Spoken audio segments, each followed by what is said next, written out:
अस्सलामुअलैकुम। मोहम्मद अज़हर सिद्दीक अपने programme math views के साथ हाज़िर खिदमत है। 17 जुलाई 2025।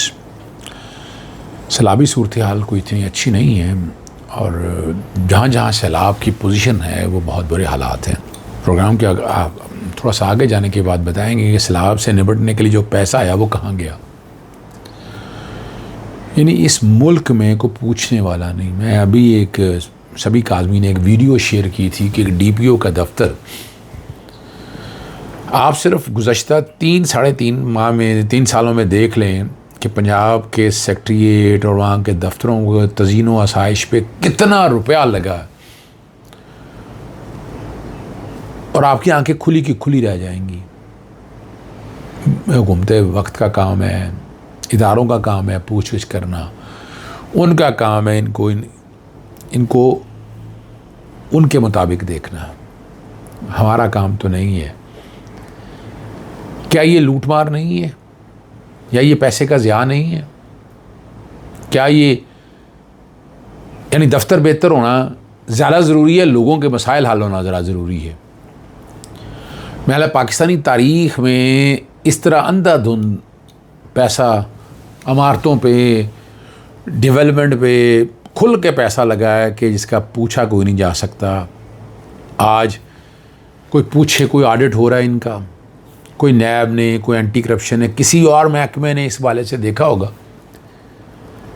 पता नहीं वो खबर सच है या झूठ है, लेकिन इतनी बात तो ये बात सही है कि बहुत डेवलपमेंट पे पैसा लगा है। इस्लामाबाद की सड़क के हवाले से जो अंडरपास या पुल बना है उसकी पोजीशन आपके सामने आ चुकी है पहले ही। इलेक्शन कमीशन का जो जमशेद दस्ती वाला फ़ैसला है वो इख्तियार से तजावुज़ है। मैंने कहा था नई सूरत हालें सामने आई हैं, वो डिस्कस करेंगे। और महंगाई ने तबाही कैसे मचा दी है, सैलाबी मामला से निपटने के लिए रकम कहाँ गई और सैलाब की तबाहकारियाँ जो हैं वो जारी। जमशेद दस्ती की डिग्रियों के मुतालिक बातें हक़ाइक़ से हट कर की जा रही हैं। अदालत की जानिब से जारी शुदा जो फ़ैसला है ये वाज़ेह नहीं किया गया डिग्रियां असली हैं या कि जाली। और फ़ैसले के मुताबिक इलेक्शन कमीशन ने कल अपने फ़ैसले में तस्लीम नहीं किया कि यह सर्टिफिकेट जाली है या नहीं। इलेक्शन कमीशन ने इस बुनियाद पर जमशेद दस्ती को नाअहल किया, बल्कि इलेक्शन में फ़ैसले में लिखा है कि डिग्रियों वाले मामले की मज़ीद तहक़ीक़ की ज़रूरत है और इस मौके पर यकीन नहीं कर सकते कि सर्टिफिकेट जाली हैं। दूसरी बात ये है, और वो कहते हैं कि जमशेद दस्ती को एहसासे छुपाने पर नाअहल किया गया। 62(1)F तो उड़ गया यहाँ से और वो पता नहीं कैसे लिखते हैं उस बात को। 63P के हवाले से भी वो लिख रहे हैं नाअहली।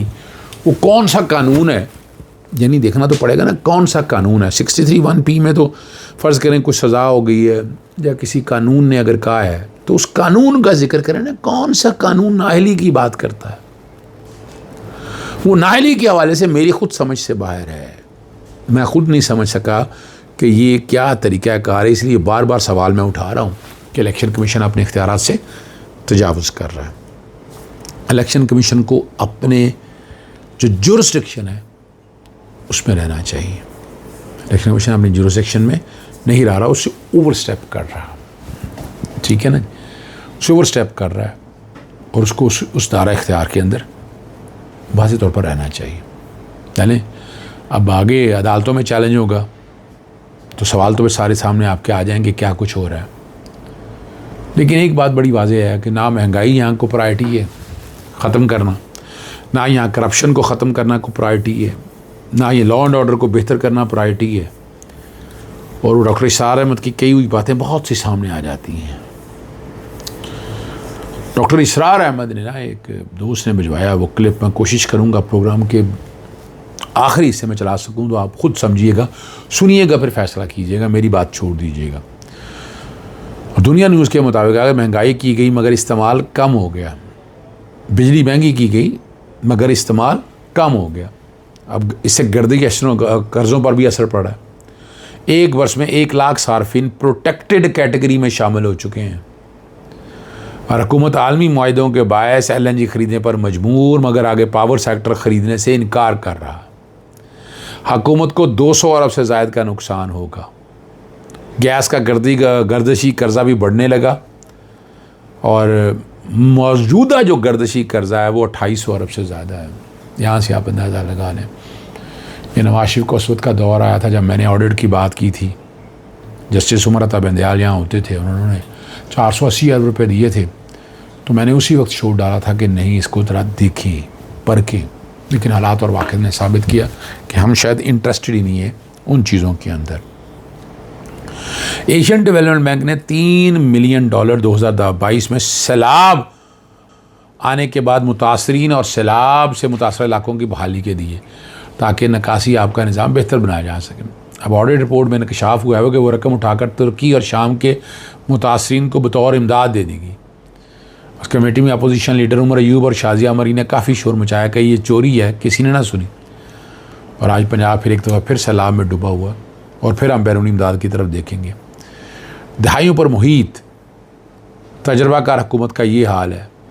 मुस्लिम लीग नून की हुकूमत में क्लाइमेट चेंज मिनिस्ट्री को आलमी बैंक की तरफ से 225 मिलियन की ग्रांट दी गई और ऑडिट रिपोर्ट में इंकशाफ हुआ है कि 186 मिलियन रुपए का इस्तेमाल ही नहीं किया गया।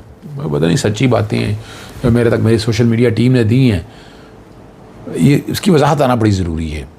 और ग्रांट एग्रीमेंट के मुताबिक ये रकम डेवलपमेंट के लिए इस्तेमाल होनी थी, लेकिन हुकूमती नाअहली के बायस इस्तेमाल ना हो सकी।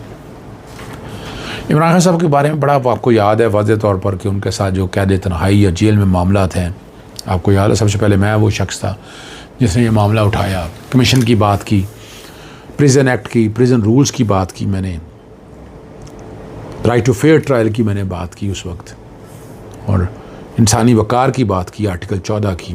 फिर आ जाएँ universal declaration of human right की बात की, नेल्सन मंडेला रूल्स की बात मैंने की, कायरो डिक्लेरेशन की बात मैंने की, आर्बिट्री डिटेंशन इमरान खान के यूएन का वर्किंग पेपर की मैंने बात, और ये सारे इस्लामाबाद हाई कोर्ट के अंदर रिकॉर्ड में अवेलेबल है।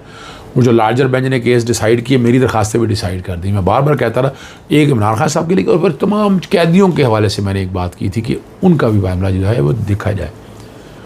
और मैं अपने पब्लिक इंटरेस्ट में बात कर रहे हैं, उसमें क्या ऐसी बात है, होना क्या है। हमारा तो काम है कि आइन और कानून के मुताबिक चीज़ें, लेकिन जहाँ तक जो है मुलाकातें ना होना, कैद तन्हाई में रखना, खाना ठीक ना देना, और बच्चों से फ़ोन पे बात ना कराना, ये सारे मामला अगर देखा जाए तो ये सारे ज़ालिमाना इक़दामात हैं जो हुकूमत वक्त लेती आई है।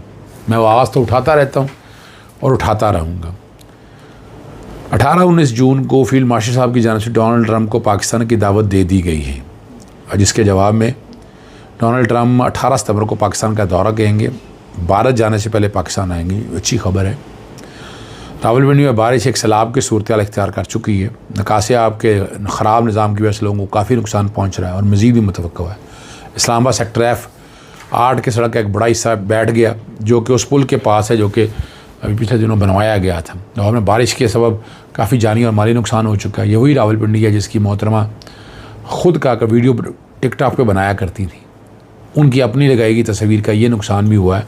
क्या वो नहीं कह सकते ये जगह पेशावर या KPK में है।